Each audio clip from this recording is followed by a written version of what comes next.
chair on Vice President Biden's Gun Violence Prevention Task Force, which issued the recommendations that resulted in the executive orders and the call to action today. Jackie, welcome back inside the War Room. It's a privilege to be here with you. All right, so you've got to be at least encouraged by the strength with which the president spoke today. He was extraordinarily strong and powerful, but I must say you were just as powerful when you relayed what Veronique Pasner has said, because, I mean, my eyes just welled up in tears, because there's not a mother on this planet that doesn't feel her pain on a smaller scale, but certainly she's really put in words something that we have got to keep in our minds. I mean, those coffins moving through those towns to their burial are seared in my memory, and I am one of those that is not going to stop now until we do something. I'm so glad to hear it, and I think there are a lot of people who feel equally determined, maybe not with the cause, because you yourself are a victim and you've got reason to really push this. But what I was encouraged by is the polling number that came out this week. I mean, if closing the gun show loophole, for example, has 87% of Democrats and 85% of Republicans supporting it, that's going to happen, don't you think? I believe it will, and I think the criminal background check is critical in our efforts. I think most people, most NRA members, presumed that there was a criminal background check of everybody, and to think that the NRA has really prevented that from going forward is criminal. Yeah, it is an amazing thing. Even, I mean, if you look at the semi-automatic, banning semi-automatics, you know, Republicans support that by 49%, 68% of Democrats. I just think that there is an opportunity here. So the question is, which parts will Congress, you know, actually support? So the president is taking this on the road. He's making this part of an extended campaign. He has said that he's going to unleash his army to be able to make this happen across the country. So do you think that that effort will help persuade the public, which in turn will have impact on Congress? I think it can. I think it must.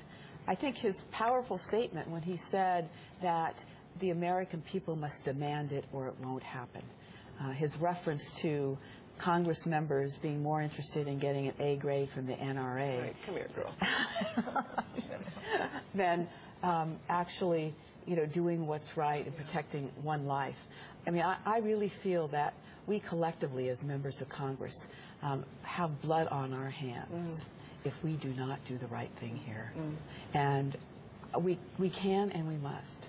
You know, there's 40% of all the guns that are sold in this country today are sold without a background check. So that means felons are getting them. And here in California, I've been told today that 19,000 people who shouldn't have guns, who are ex-felons, who are determined to be mentally defect, or who have misdemeanor domestic violence convictions, are walking around with guns right now, and they can't stay ahead of the number. Well, it's amazing to me that they've got to destroy the background checks within 24 hours. That is just crazy. So it allows the straw purchaser to go free. Of course. So, you know, hopefully the executive orders on enforcing, giving the ATF some teeth to be able to go forth and enforce is important as well.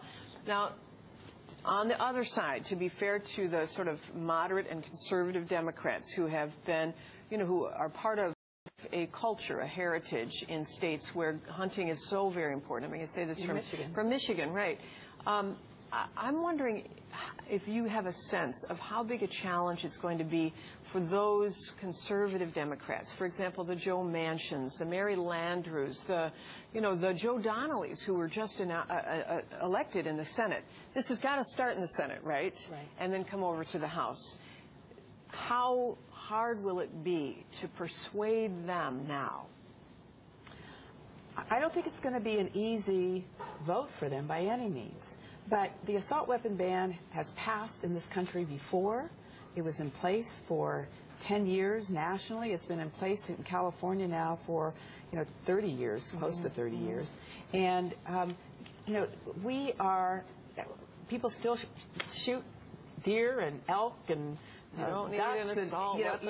You don't need an assault weapon to hunt. And we have a cabin in the Upper Peninsula of Michigan, and my husband has 4 or 5 guns up there. I mean, that is part of the community in so many areas in this country. But an assault weapon is only there to inflict mass murder on a number of people.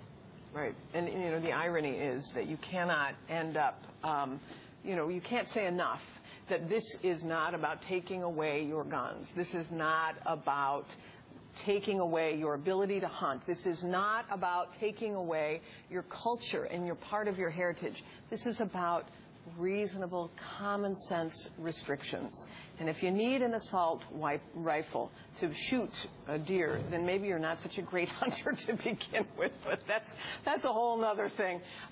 Jackie, thank you so much for coming. Representative Speier, excuse me. Thank you so much for coming inside the war room. We really appreciate especially your leadership on this, your moral leadership on this, which is, I think, exactly what's going to be necessary to change minds. There'll be many of us. There will be. But thank you for being at the tip of the spear on it.